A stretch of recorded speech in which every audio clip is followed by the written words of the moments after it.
squared. Then here, in the 6th day, the television was invented. And then down here, in the 7th day, the internet. Okay? Now, let's go over here and look at the galactic. This is planetary. Here we are at the galactic.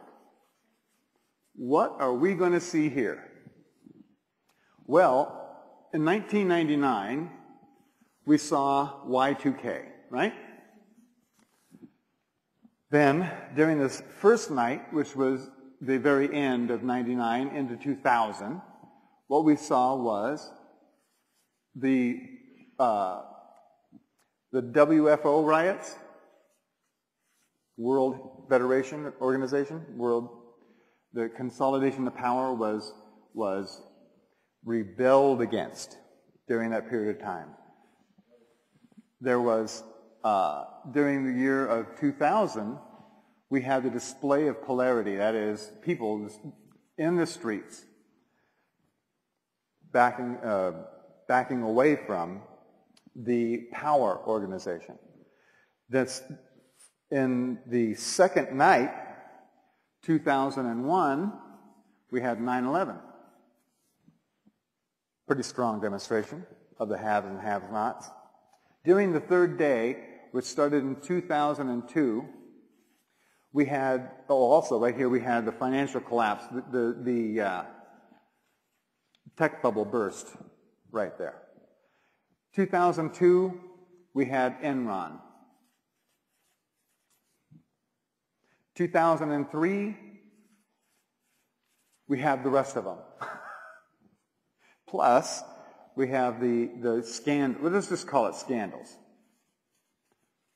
coming to light. In other words, during this third day, the truth started to flow out, that things weren't right. During the third night, it has been applied, hasn't it? People are going to jail. People who were caught then are going to jail now. What people were finding out about the economy and how rickety it is, now, during this third night, the economy is failing. The money supplies, well, there's over money supply, which means that your dollar is worth less and worthless and worthless and worthless. And all that is coming forward right now. Right now.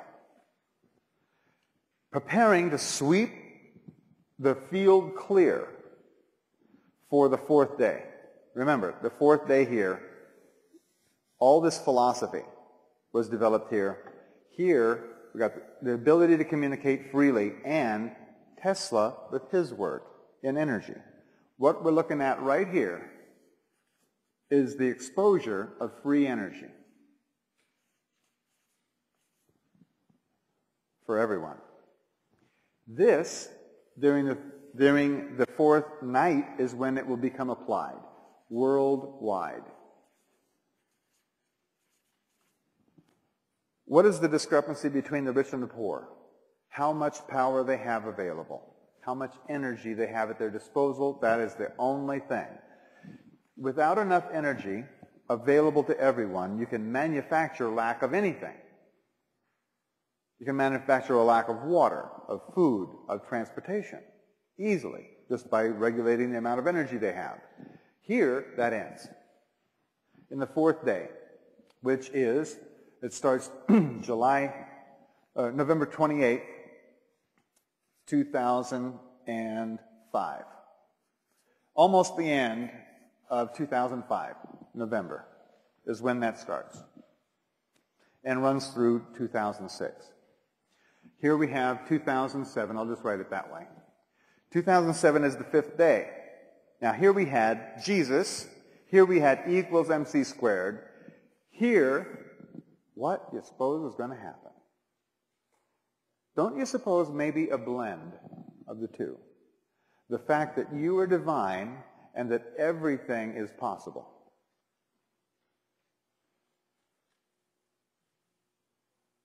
I mean, here is where we're liable to meet the neighbors.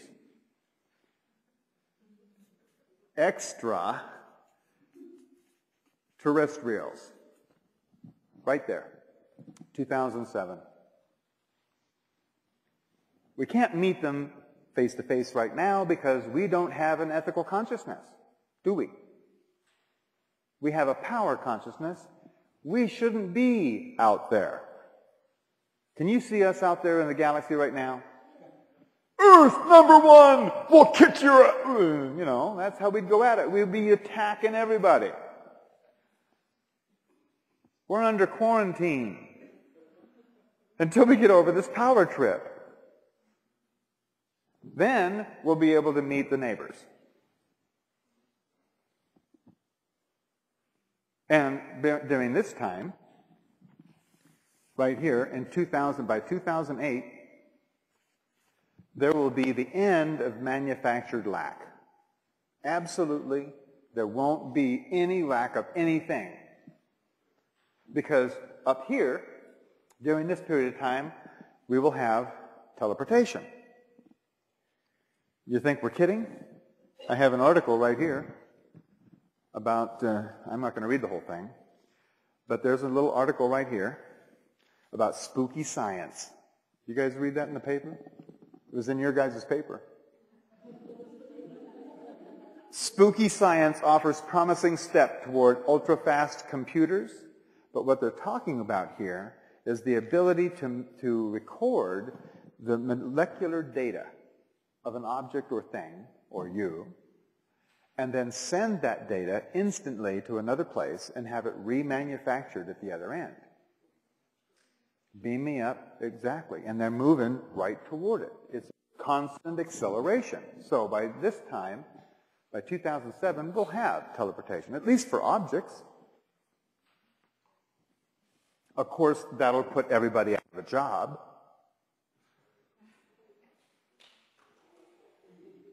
Yeah. I mean, everybody, most of you guys have something to do with the delivery of goods or services. It's instant delivery. And if you can take a recording and send it once, why not be able to send it 1,000 times to different places, all at the same time? So where's the fall of the financial world? Right now.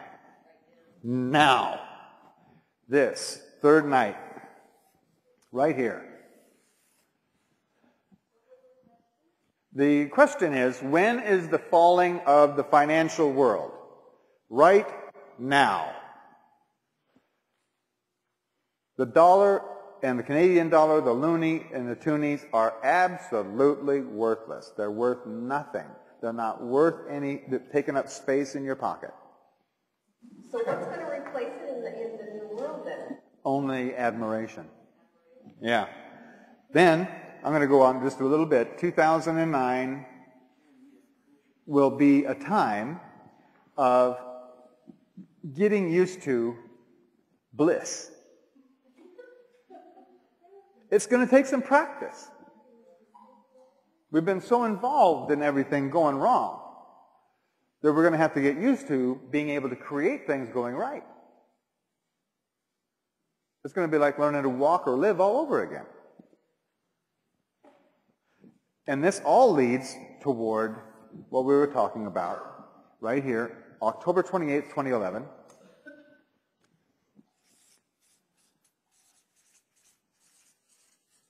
October 28th, 2011, the end of the Mayan calendar, when we are consciously co-creating our experience. Time travel is all in here too. So if you can travel to any time you want, what good's the calendar? You know, it all goes, the whole idea of time and space goes extinct as orientations. That's what's in our future. We do have this little bit of a hump to get over here with the governments and the economy. Yes? If time travel becomes normal, are you saying that we could have it in our past as well? I'm not sure. Would that be a... I know that it's coming. I know that we have already time-traveled electrons in the laboratory. So there would be